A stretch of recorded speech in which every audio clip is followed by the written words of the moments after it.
Hello दोस्तों, स्वागत है आपका हमारे यूट्यूब चैनल पे।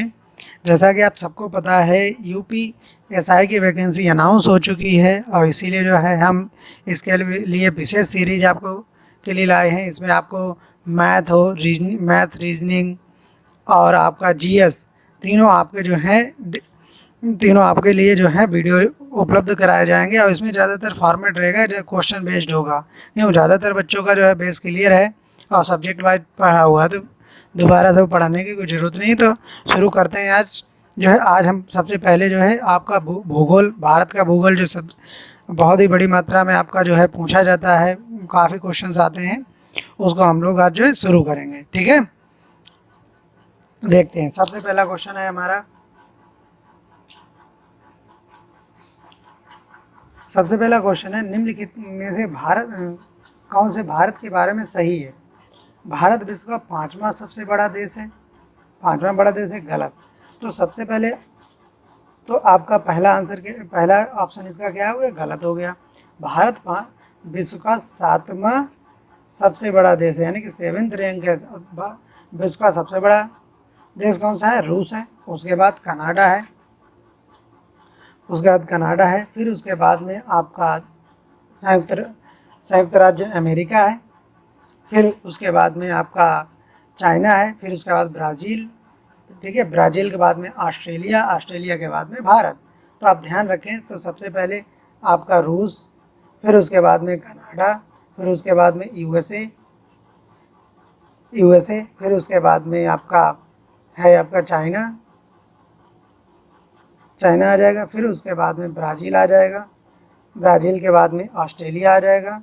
और ऑस्ट्रेलिया के बाद में आपका इंडिया जिसकी रैंक कितनी है? सेवेंथ रैंक है, ठीक है। जिसकी रैंक कितनी है? सेवेंथ है। तो सीरीज पता चल गई। यह स्थल मंडल के कुल क्षेत्रफल का 2.4% आपका ऑक्युपाइड करता है। देखो, विश्व में जितना भी क्षेत्रफल है विश्व का, जो कि स्थल मंडल जमीन है, उसका 2.4% भारत ऑक्युपाइड करता है। तो आपका दूसरा क्वेश्चन आपका बिल्कुल सही है। दूसरा इसका जो है जो तथ्य दिया गया बिल्कुल सही है। समूचा भारत उष्ण कटिबंधीय क्षेत्र में आता है। आपका जो है जो भी आपका सोचने वाली बात है, गलत जी, गलत है आपका, क्योंकि पूरा भारत जो है उष्ण कटिबंधीय में नहीं आता है। कर्क रेखा के नीचे वाला क्षेत्र, यानी कि आपका कर्क रेखा हमारे यहाँ जिन राज्यों से होकर गुजरती है, यानी बिल्कुल बीच से गुजरती है, तो उसके नीचे का क्षेत्र उष्ण कटिबंधीय क्षेत्र है। और आपका ऊपर का क्षेत्र क्या कहला? ऊपर का क्षेत्र आपका उपोष्ण कटिबंधीय क्षेत्र कहलाता है, ठीक है। ध्यान दें आपका, तो ये गलत हो जाएगा। हाँ, अगला क्वेश्चन, अगला इसका क्या है? चौथा वाला, यह जो है 82 डिग्री 30 मिनट पूर्वी देशांतर का उपयोग करके मानक समय को निर्धारित करता है। बिल्कुल सही। भारत जो है इसी मानक को यूज़ करता है, जो कि इलाहाबाद से 15 किलोमीटर दूर नैनी नामक स्थान से आपका निर्धारित किया जाता है। देखते हैं सबसे पहले, तो इसका आंसर क्या हो जाएगा? इसका आंसर हो जाएगा 2 और 4। तो इसका आंसर कौन सा सही है? 2 और 4। देखो, देखने वाली बात इसमें यह है कि ध्यान रखें कि इस तरीके के क्वेश्चंस के लिए हमें बहुत सारा डाटा याद होना चाहिए। तो इसीलिए आप सभी लोग जो है ध्यान से इस क्वेश्चन को देखें। तो इसका आंसर आपका क्या है? इसका आंसर है आपका 2 और 4 आपका सही है। अगला क्वेश्चन देखते हैं। भारतवर्ष आकार में विश्व का चौथा सबसे बड़ा देश है। अभी मैंने आपको बताया कि सातवां सबसे बड़ा देश है। इससे पहले कौन है? आपका रूस है, आपका यूएसए है, ठीक है। और आपका यूएसए के बाद में यूएसए के बाद में चाइना है। सॉरी, आपका सबसे पहले आपका रूस आ जाएगा। फिर उसके बाद में आपका कनाडा आ जाएगा। फिर यूएसए आ जाएगा। यूएसए के बाद में चीन आ जाएगा, चाइना आ जाएगा। फिर उसके बाद में ब्राज़ील आ जाएगा, ठीक है। ब्राज़ील के बाद में आपका ऑस्ट्रेलिया आ जाएगा। ऑस्ट्रेलिया के बाद में आपका भारत, ठीक है। तो चौथा स्थान है आपका सातवां सबसे बड़ा देश है। अगले क्वेश्चन की तरफ चलते हैं। भारत का क्षेत्रफल संसार के क्षेत्रफल का 2.4% है, परंतु इसकी जनसंख्या जो है आपकी संपूर्ण मानव जाति की आपका 17% है। संपूर्ण मानव जाति की कितनी है? 17% है। ध्यान दें, ये आपका जो है सेंसन के अकॉर्डिंग जो है आपका 2011 के अकॉर्डिंग आपकी आंकड़ों के अंतिम आंकड़ों के अनुसार 17.5% कितना है आपका? 17.5% जो है विश्व की जनसंख्या का ऑक्युपाइड करती है। और भारत और चाइना मिलकर आपका लगभग जो है 36% जो है आबादी को ऑक्युपाइड करते हैं। अब अगले क्वेश्चन की तरफ चलते हैं। भारतवर्ष में कितने गांव हैं? आपका जनगणना 2011 के अकॉर्डिंग भारत में जो आपके अभी भी सर्वाइव कर रहे गांवों की संख्या कितनी है? 6,30,000 जो है आपकी संख्या है। अब आगे चलते हैं। भारत विस्तृत है, भारत जो है आपका उसके कितने देशांतर विस्तृत है? तो ध्यान दें, आपका इसके सारे ऑप्शंस जो क्या हैं गलत हैं। ठीक है, तो आपका देखते हैं कि आगे इसका सही आंसर क्या है। इसमें सही आंसर है उपरोक्त में से कोई नहीं। उपरोक्त में से कोई नहीं, तो फिर आखिर है क्या? तो देखते हैं आगे। तो ये रहा आपका उसका अक्षांश का। तो भारत जो है 97 डिग्री 25 मिनट आपका पूर्वी देशांतर से लेकर के 68 डिग्री 7 मिनट आपका पश्चिमी देशांतर तक फैला हुआ है। ठीक है, आपका पूर्वी देशांतर तक फैला हुआ है, पूर्व से पश्चिम। और आपका 37 डिग्री 6 मिनट नॉर्थ से लेकर के आपका उत्तरी अक्षांश से लेकर के 6 डिग्री 4 मिनट आपका तक फैला हुआ। ध्यान दें, हमारा जो भारत है वो उत्तरी गोलार्ध में स्थित है। कौन से गोलार्ध में स्थित है? उत्तरी गोलार्ध में। तो जो आपका 0 डिग्री की जो लाइन है उसके ऊपर जो है भारत जो है 6 डिग्री ऊपर आ जाएगा। तो हमारा जो है भारत ऊपर स्थित है 6 डिग्री 4 मिनट ऊपर। तो हमारा जो देश है क्या करता है? उत्तरी गोलार्ध में आता है। इसीलिए इसके दोनों जो अक्षांश कहे जाते हैं वो उत्तर पूर्वी गोलार्ध में कहा जाता है। तो इसलिए क्या कहेंगे आपका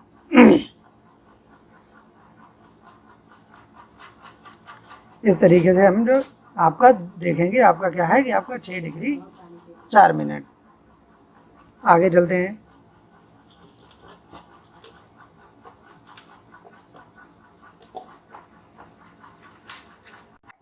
हाँ, तो देखते हैं कि आपका भारत का अक्षांशीय विस्तार कितना है। तो आपका हमने आपको बताया कि भारत जो है उत्तरी गोलार्ध में स्थित है। उत्तरी गोलार्ध में आपका इधर टिप पर स्थित है। तो जब स्थित है आपका भारत जो है यहाँ पर स्थित है। ठीक है, तो आपका यहाँ पर जो है अक्षांश आपको दिखाया गया।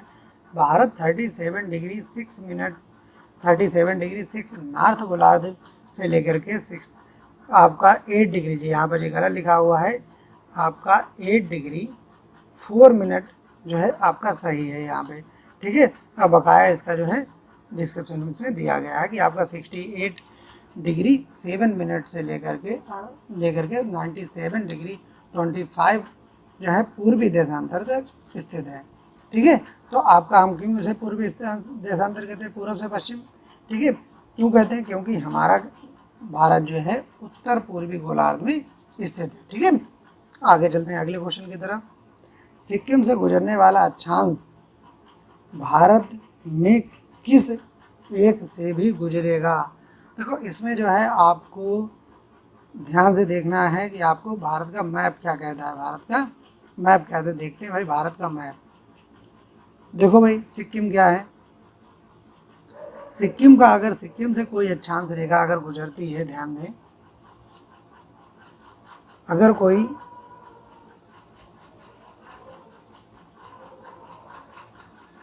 कोई सिक्किम से अक्षांश रेखा अगर गुजरती है तो वो किन किन राज्यों से होकर के गुजरेगी? ठीक है जी, मैंने देखो बना दिया। अगर सीधी लाइन निकालेंगे तो आपका समझ में आ जाएगा।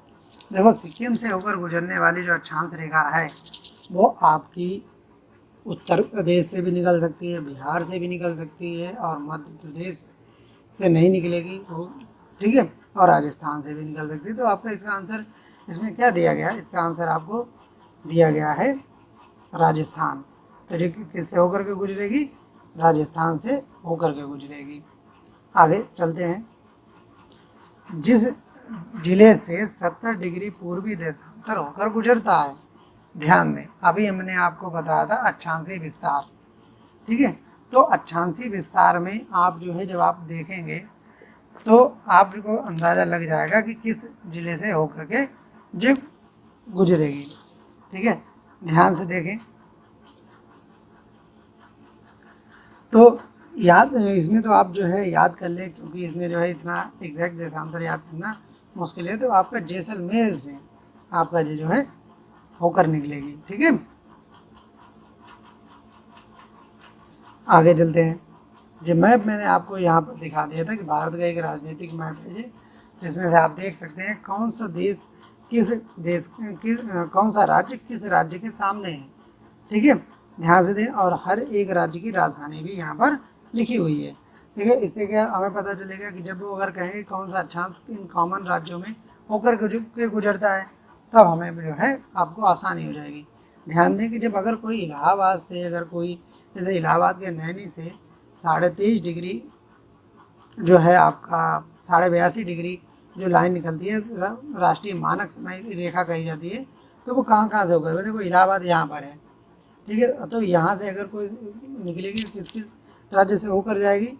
उत्तर प्रदेश, मध्य प्रदेश, छत्तीसगढ़, उड़ीसा और आंध्र प्रदेश। तो आपका जो है जो हमारी मानक समय रेखा है, जिसे कितनी डिग्री है? 82 डिग्री 30 मिनट, 82 डिग्री 30 मिनट, इसे क्या कहते हैं? मानक समय। इसी से IST निर्धारित होता है। क्या निर्धारित होता है? IST, इंडियन स्टैंडर्ड टाइम निर्धारित हो इलाहाबाद के नैनीग्राम से। आगे चलते हैं। भारत एवं कर्क रेखा, ठीक है। तो इनमें पूछा गया है कर्क रेखा किस राज्य से होकर के गुजरती है? ध्यान दें कि भारत जो कर्क रेखा है वो किन किन राज्यों से होकर गुजरती है? कितने राज्य हैं टोटल? 8 राज्य हैं। जैसे पीछे मैप पे चलते हैं, 8 राज्यों पर होकर के निकलती है। और वो कौन कौन से राज्य हैं आपके देख लें।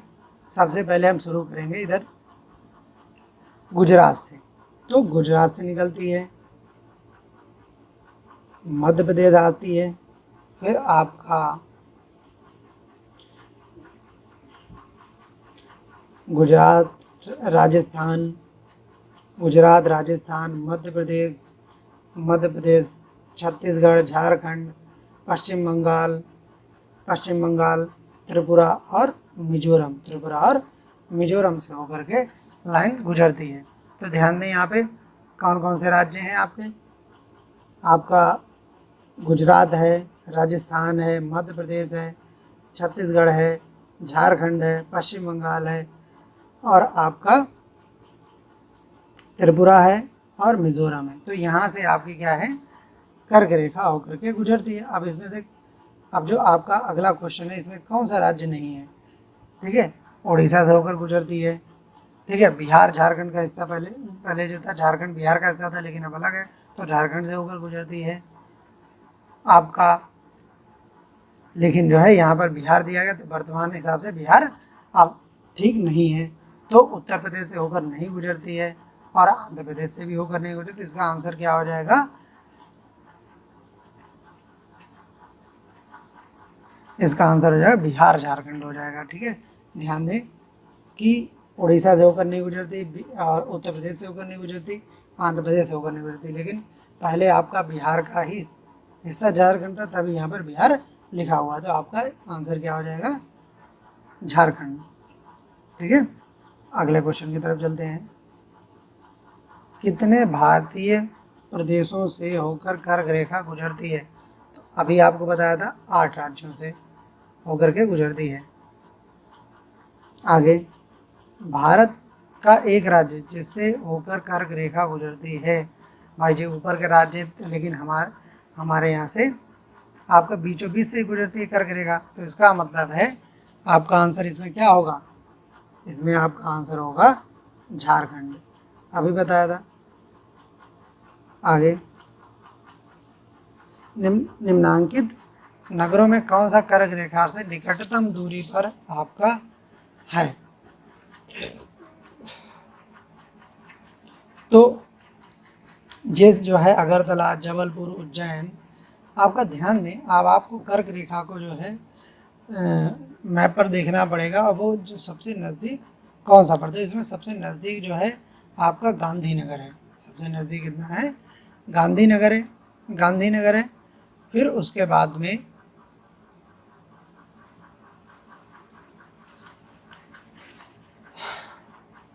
तो इसको जब हम ध्यान से देखेंगे तो गांधीनगर सबसे पहले आ जाएगा, गांधीनगर, उसके बाद में जबलपुर और जबलपुर के बाद में उज्जैन। ठीक है, तो सबसे पहले आपका क्या होगा? गांधीनगर, ठीक है, फिर उसके बाद में जबलपुर, फिर उसके बाद में उज्जैन। तो ये जो है आपके दूरी के हिसाब से हो जाएंगे। तो इसका आंसर क्या हो जाएगा? इसका आंसर हो जाएगा गांधीनगर। आगे चलते हैं, निम्न नगरों में कौन सा कर्क रेखा के निकट है? ठीक है, इसमें भी आप देख लें, इनमें से कौन सा कर्क रेखा के निकट है? तो अभी हमने आपको बताया था, तो इसमें भी तो जो आपके कुछ ही इंपॉर्टेंट क्वेश्चंस हैं जो आपको याद रखने पड़ेंगे। तो आपका इसका आंसर है बी, कोलकाता। कोलकाता जो है कर्क रेखा के इनमें से सबसे नज़दीक नगर है। तो इसका आंसर क्या हो जाएगा? कोलकाता। इसका आंसर क्या हो जाएगा? कोलकाता आंसर हो जाएगा। कौन सा महत्वपूर्ण अक्षांश भारत के को लगभग 2 बराबर भागों में बांटता है? मैंने अभी आपको बताया था कि कर्क रेखा ही भारत को 2 भागों में विभाजित करती है। अगर इसको हम भारत समझें तो आप ये समझिए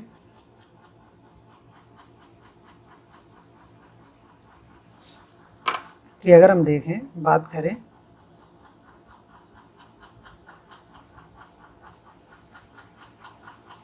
ठीक है, तो अगर देखें तो आपका 23.5 डिग्री जो अक्षांश है वो यहाँ से गुजरता है। तो आपका जो 23.5 डिग्री उत्तरी अक्षांश है, ठीक है, तो वो आपका कर्क रेखा जिसे कहते हैं वो भारत को 2 बराबर भागों में बांटती है। तो इसका आंसर क्या हो जाएगा? 23.5 डिग्री उत्तरी अक्षांश। क्या हो जाएगा आंसर इसका? 23.5 डिग्री उत्तरी अक्षांश जो है भारत को 2 बराबर भागों में बांटती है। निम्नलिखित में से कौन सा भारतीय राज्य कर्क रेखा के उत्तर में स्थित है? ध्यान रखें, बीच में आपका जो गुजरती है, तो इन्होंने कहा उत्तर में स्थित है। तो देखते हैं, झारखंड, मणिपुर, मिजोरम और त्रिपुरा। तो देखो, मिजोरम और त्रिपुरा के से पहले कोई भी नीचे उसके राज्य है नहीं। ठीक है, तो इसका मतलब आंसर क्या हुआ कि और जो बकाया राज्य तो इसके जो हैं दक्षिण में आ जाते हैं पूरे पूरे। तो आपका इसका आंसर क्या होगा? मणिपुर। ठीक है, इसका आंसर क्या हो जाएगा? मणिपुर आपका आंसर हो जाएगा। मणिपुर इसके जो है उत्तर में स्थित है।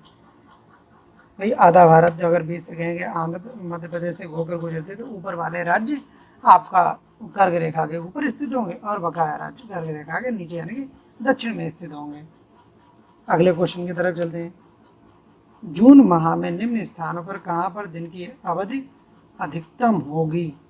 जून के माह में ध्यान रखें, जून के माह में आपका सूर्य क्या होता है? उत्तरायण होता है, यानी कि आपका भारत जून के महीने में सूर्य जो है कर्क रेखा पर आपका सीधा चमकता है। ठीक है, कर्क रेखा पर आपका ये उत्तरायण होता है।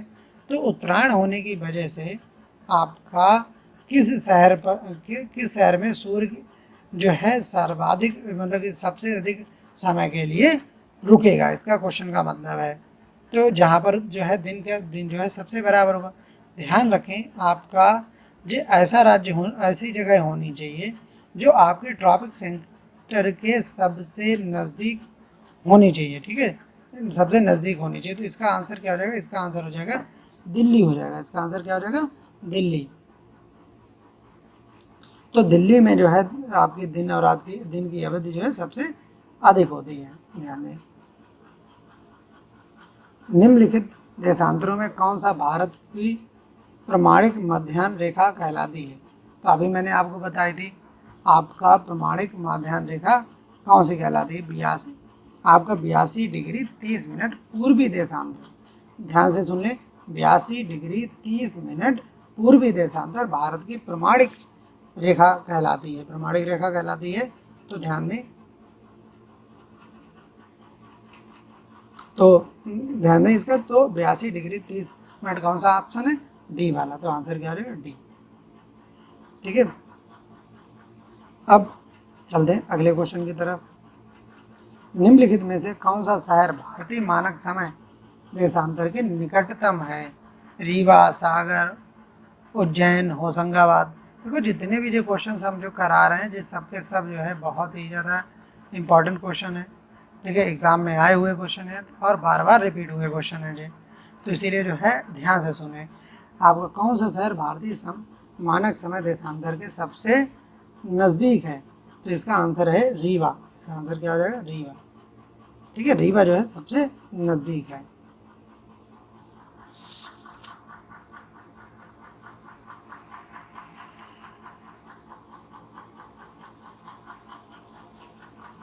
गुजरात के सबसे पश्चिमी गांव और अरुणाचल प्रदेश के सबसे पूर्वी छोर स्थित वालांग में समय का कितने घंटे का फ़र्क है? ध्यान दें, ये बहुत इंपॉर्टेंट क्वेश्चन है कि कई बार क्वेश्चन पूछा गया। तो लगभग आपका 2 घंटे का फ़र्क आ जाता है अरुणाचल प्रदेश के सबसे पूर्वी स्थित छोर पे और आपका गुजरात के सबसे पश्चिमी छोर में 2 घंटे का अंतर है। इसीलिए भारत में हमेशा से आपके 2 टाइम जोन्स की बात कर दी, 2 टाइम जोन की बात होती रही है, यानी कि 2 समय को निर्धारित करने वाले स्थान बनाए जाएं। लेकिन पहले अंग्रेजों के समय में जो है भारत का समय निर्धारक केंद्र जो था पुणे था, और बाद में जो है आपका इलाहाबाद नैनी बना दिया गया। ठीक है, ध्यान रखें 2 घंटे का इसमें अंतर है। आगे चलते हैं। जबलपुर की देशांतर रेखा इंदौर व भोपाल की देशांतर रेखाओं के बीच है। ठीक है, औरंगाबाद का अक्षांश बड़ोदरा व पुणे के अक्षांशों के बीच है। बेंगलुरु, ठीक है, बेंगलुरु की अवस्थिति चेन्नई की तुलना में अधिक दक्षिणवर्ती है। ठीक है, अब ध्यान से देखें भाई इस क्वेश्चन को कि आखिर आंसर क्या है।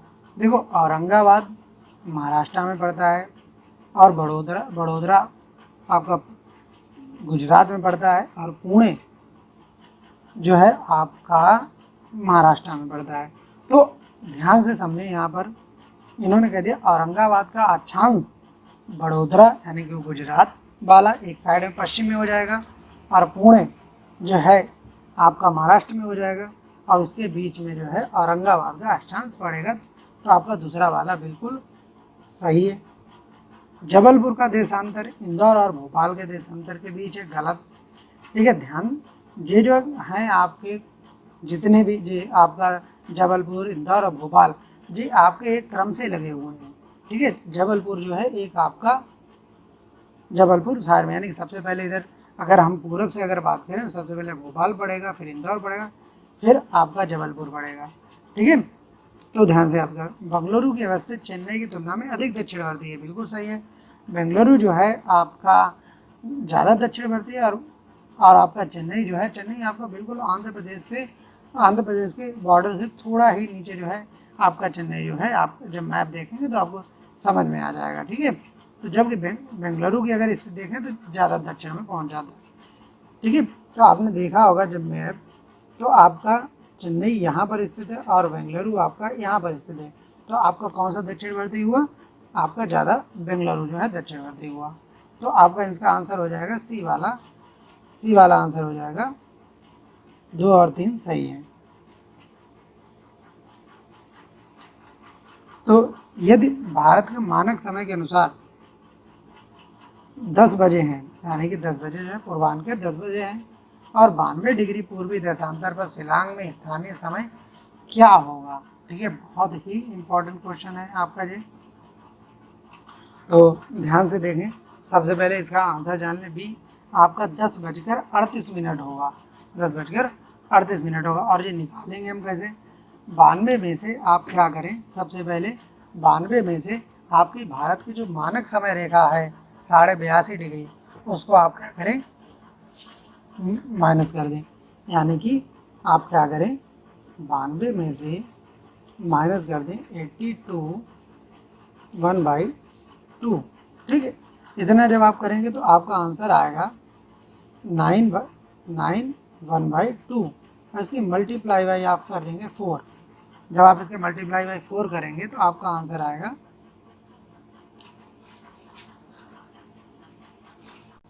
तो इसका आंसर आएगा 38। तो आपका 10:38। आंसर आप समझ गए, तो इसका आंसर हो जाएगा 10:38।